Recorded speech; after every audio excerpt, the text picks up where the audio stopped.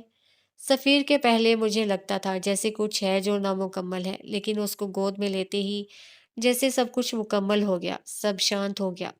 وہ آنکھوں میں الوہی سی چمک لیے بتا رہی تھی۔ نگین کے چہرے پہ سایہ سا لہرایا، اسے آج تک مہر ماں کے لیے یہ سب محسوس نہیں ہوا تھا، آج تک اس نے کبھی اسے پیار نہیں کیا تھا۔ وہ بس اس کے پاس رہتی جیسے چند گھنٹوں کے لیے کسی اور کا بچہ سنبھال رہی ہو۔ وہ اپنی اس کیفیت سے سخت پریشان تھی۔ کافی دیر دونوں کے درمیان خاموشی رہی، فروا بس مہر کے ساتھ کھیلتی رہی۔ نگین نے گلا تر کیا، الفاظ مجتمع کیے، میں راتوں میں کئی بار اٹھ جاتی ہوں، ایسا لگتا ہے جیسے میری بیٹی رو رہی ہو، یا پھر شاید اسے بھوک لگی ہو۔ مائیں بچوں کے دل کو سمجھ لیتی ہیں، وہ ایک الہام، ایک وجدان کی سی کیفیت ہوتی ہے۔ مجھے لگتا ہے جیسے میری اولاد تکلیف میں ہو، جیسے وہ مجھ سے کہیں دور ہو۔ لیکن جب میں اٹھ کر بیٹھتی ہوں تو مہر میرے پاس سو رہی ہوتی ہے، میں اسے دودھ دیتی ہوں کہ شاید وہ بھوکی ہو، لیکن وہ کہہ کر دیتی ہے، لیکن مجھے پتا ہے، مجھے یقین ہوتا ہے کہ میری اولاد تکلیف میں ہے۔ میرا دل کہتا ہے میری اولاد ٹھیک نہیں۔ کیا تمہارے ساتھ ایسا ہوتا تھا؟ وہ آنکھوں میں ایک آس لیے پوچھ رہی تھی کہ شاید اسے اس کا جواب مل جائے۔ وہ حسینہ سے پوچھ لیتی اگر ان کے یہاں وہ کوئی اولاد ہوتی۔ فروا کے چہرے پہ کوئی تاثر نہیں آیا، وہ بس بے تاثر چہرے کے ساتھ اس کو دیکھتی رہی۔ تم ڈپریشن میں ہو نگین، وہ اسی روبوٹک انداز میں بولی۔ نگین کے ابرو تفکر سے سکڑے۔ تمہیں پوسٹ پارٹم ڈپریشن ہے، جانتی ہو پوسٹ پارٹم ڈپریشن کیا ہوتا ہے؟ نگین نے ناسمجھی سے نفی میں سر ہلایا۔ یہ دنیا کی 15% ماؤں کو ہوتا ہے، بچے کی پیدائش کے بعد ان کو اپنے بچے سے کسی قسم کا لگاؤ محسوس نہیں ہوتا، وہ اس کے کسی کام پہ توجہ نہیں دیتی، نہ انہیں اپنے بچے کے لیے اپنے دل میں کوئی سافٹ کارنر محسوس ہوتا ہے، وہ ہر وقت انہیں یا خود کو نقصان دینے کے بارے میں سوچتی ہیں، وہ بس احساس سے خالی روبوٹک ہو جاتی ہیں، انہیں لگتا ہے یا تو یہ بچہ اضافی ہے یا پھر یہ ان کا بچہ ہے ہی نہیں۔ تم ڈپریس ہو، وہ فکر مندی سے پوچھ رہی تھی۔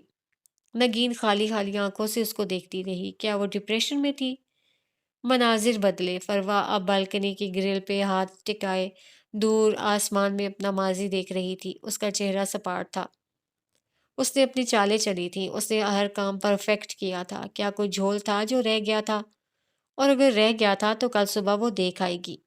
بالآخر اسے عمر کا خوف جو مل چکا تھا، وہ نہیں جانتی تھی کہ انسانوں کا سروائیول سازش کا جھول نہیں، خدا کی طرف سے لکھا بخت ہوتا ہے۔ وہ مگ ہاتھ میں لیے اپنے کمرے کی بالکنی میں چلی آئی۔ آج کمرے میں صوفے کا اضافہ تھا، وہی صوفہ عمر بالکنی میں رکھے بیٹھا تھا، فون کان سے لگائے وہ برہمی سے کچھ کہہ رہا تھا، گالیاں دے رہا تھا۔ حالے نے اسے پہلی بار گالی دیتے سنا تھا۔ تمہارا دماغ خراب ہے؟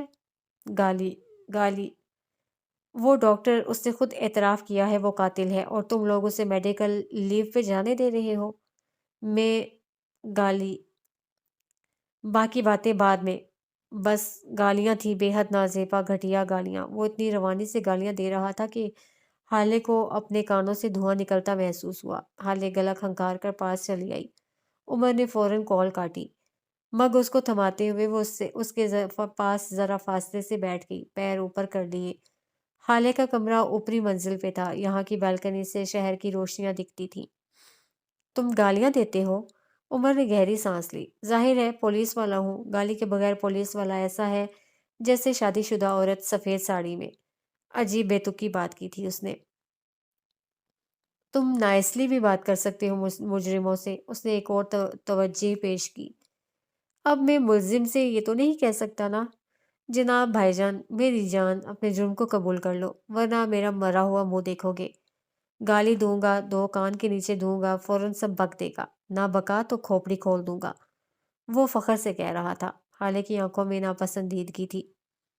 کھوپڑی کھول دوں گا، کان کے نیچے دوں گا، دو ہاتھ لگا دوں گا، یہ کیسی زبان ہے؟ سی کلاس کے قیدی بھی تم سے اچھا بولتے ہوں گے، اس نے بگڑے تاثرات کے ساتھ تبصرہ کیا۔ جی جی، سی کلاس کے قیدی تو جیل میں بیٹھ کر میلاد پڑھتے ہیں، کل میں بھی جا کر بیٹھوں گا ان کے ساتھ۔ اور یہاں حالے نے اپنے کانوں پہ ہاتھ رکھ لیے، اس نے مگ عمر کو تھمایا